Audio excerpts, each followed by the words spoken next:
होता है तो अवृद्ध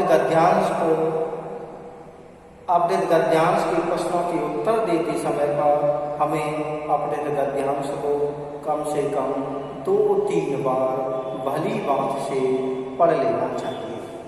सेकंड पॉइंट, जिन प्रश्नों के आपको उत्तर देने हैं उनके नीचे अंडरलाइन कर देनी चाहिए या उनके नीचे रेखांकित कर देना चाहिए।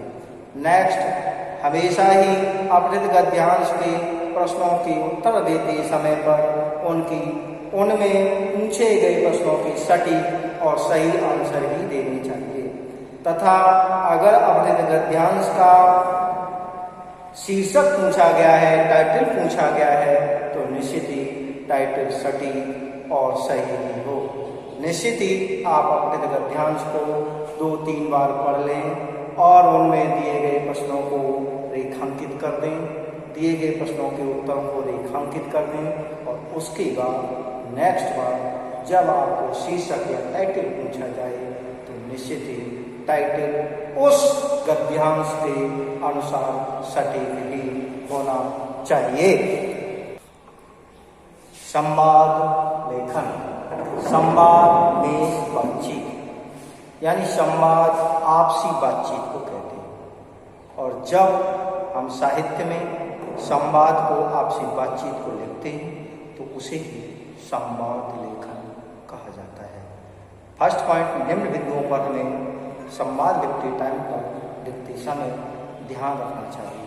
संवाद की भाषा स्पष्ट व सरल होनी चाहिए।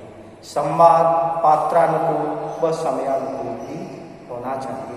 संवाद लिखते समय हमें व्यर्थ की बातों पर विचार नहीं करना चाहिए। संवाद समयानुकूल होगा तो निश्चित ही सटीक और सही ही रहेगा। संवाद में क्रमबद्धता होनी चाहिए। संवाद घटना परिस्थिति समय के अनुकूल ही होना चाहिए। यही संवाद लेखन में अगर निम्नलिखित बातों पर ध्यान दिया जाए तो निश्चित ही संवाद समयानुकूल और सटीक लिखा जा सकता है। अनुच्छेद लेखन, अनुच्छेद में मुख्य भाव पर ही समस्त लेखन केंद्रित होना चाहिए।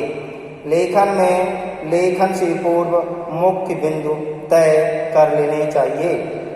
भाषा संक्षिप्त, भाव प्रधान और सरल होनी चाहिए। नेक्स्ट है, सारगर्भित लेखन को महत्व दिया जाना चाहिए। नेक्स्ट पॉइंट है, विषय में तारतम्यता या क्रमबद्धता अवश्य होनी चाहिए।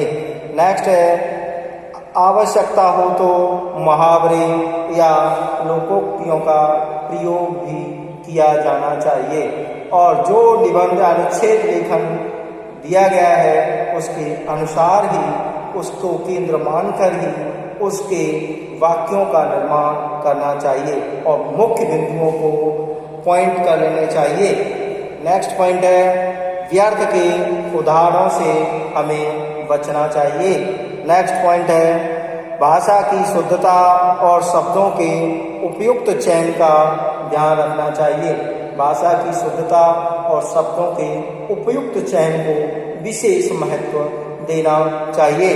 नेक्स्ट पॉइंट है, अनुच्छेद में लिखे गए शब्दों को ध्यान में रखकर कि 100 या 80 शब्दों का है उसको ध्यान में रखकर हमें अनुच्छेद को पूरा करना चाहिए।